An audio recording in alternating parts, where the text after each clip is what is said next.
Next video we're going to do here is faux binding. I've got a beautiful maple burl top on a limbo back. Guitar's all set to go. What I'm going to do first is get the green tape, painter's tape, and tape off all the edges. Here it's pretty easy to go on the bottom side. As you move to the top, you can just kind of turn the tape and make sure it sits flat. You can also use the blue tape as well. You want to use this tape because it doesn't leave a residue on the body. The corner gets a tad tricky here, so you're going to have to cut up a lot of little pieces, even smaller than I've got here, to get that turn.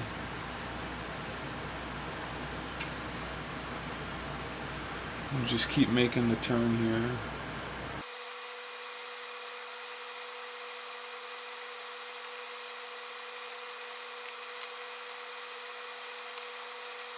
The key with this is that when you're all done, you make sure you go over and get all the corners flushed down so you got no gaps. You don't want the sanding sealer to kind of peek out anywhere. So here, this is actually a bad tape because it's pulling up. So what I'll do is I'll kind of just pull some of this off.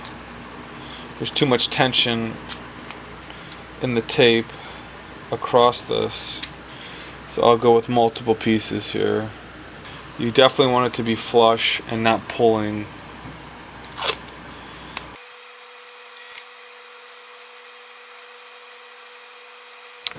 So the next step, we take the sanding sealer and I get a little paintbrush. I'm just going to brush in the sanding sealer.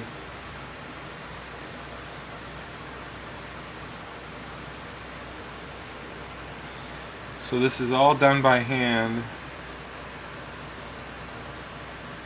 The other way to do this is when you're spraying, you mask off. But I don't really like doing it that way because I don't really spray all that much.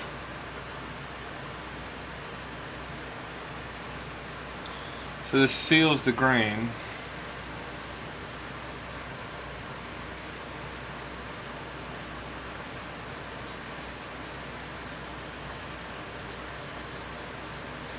And then when I apply my stain next, I use a water-based stain. And if there's any run over, you can just scrape it off. If you use an alcohol-based stain, you've got a mess because then it melts into the sealer. So you want to use a water-based stain with this method when you go and stain the top then. I'll put about 2 coats on. Now this stuff dries pretty quick, so by the first time you go around, you just come back around with the second coat.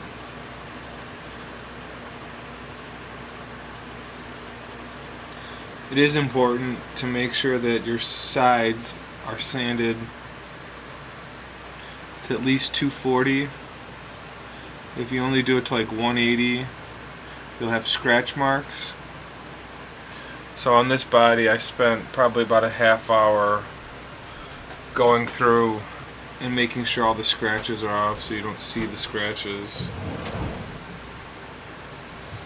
You just keep turning the body and going.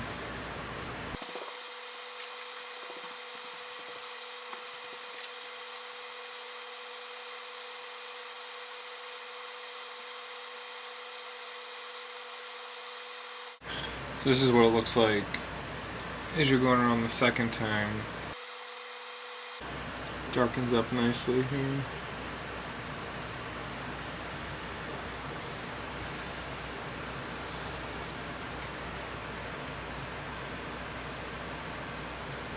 You don't want to go with too big of a paintbrush because then you'll be putting lacquer sealer here on the tape.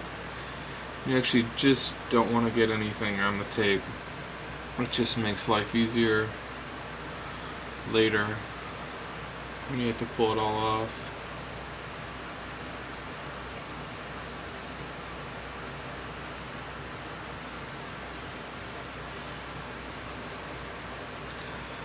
So that's 2 coats.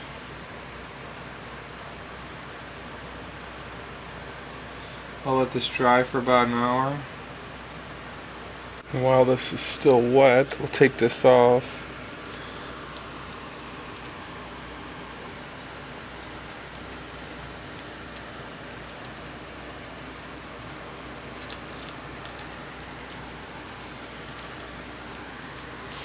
Not seeing any really bad bleeds.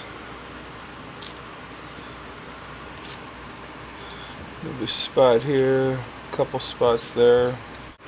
All you gotta really do to clean that up is just get a little razor and sand it.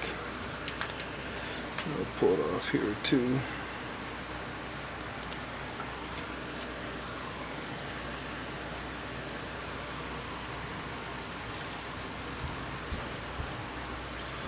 Yeah, no runs on the bottom here. So that's looking pretty good. Try one cleanup right there. But looks good. So there's probably 1 or 2 spots right here that need to be cleaned up. But God, it's a 400 grit sandpaper. I'm just gonna go back and forth and clean it up.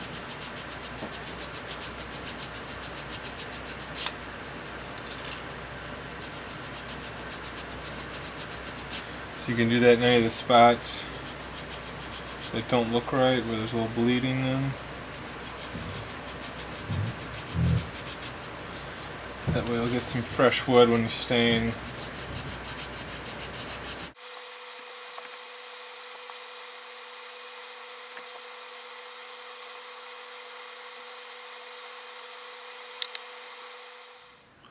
So here now I've got some Trans Fast blue. This is a water soluble blue dye. Added it into some water.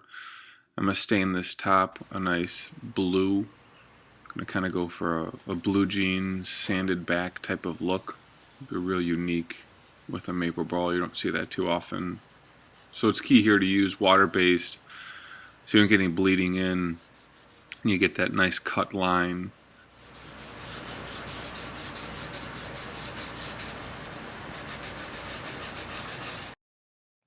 Maple burl is essentially all end grain, so you're gonna have to use a lot of stain. You know, it really soaks in very quickly to this burl top, so I actually end up using a decent amount of stain on this top to get it to sit correctly.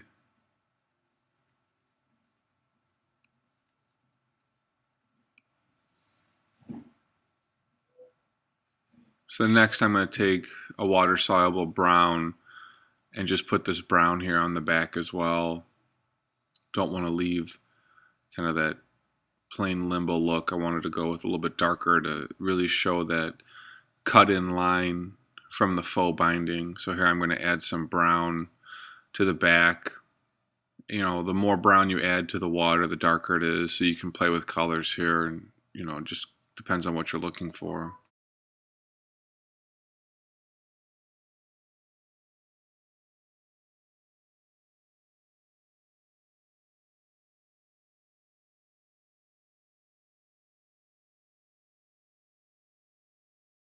So as we get to the end here with the brown, we're going to finish putting the brown all over the body. This is the body now finished with the blue top and the brown back and the faux binding. What I'll do next then is put sanding sealer over the whole body, and you'll get a perfect line on the top and the bottom. This guitar will look really cool. I'm going to sand off a little bit of the blue to get a little bit different effect. But really neat, easy way to do this, and I'll show the way to spray next.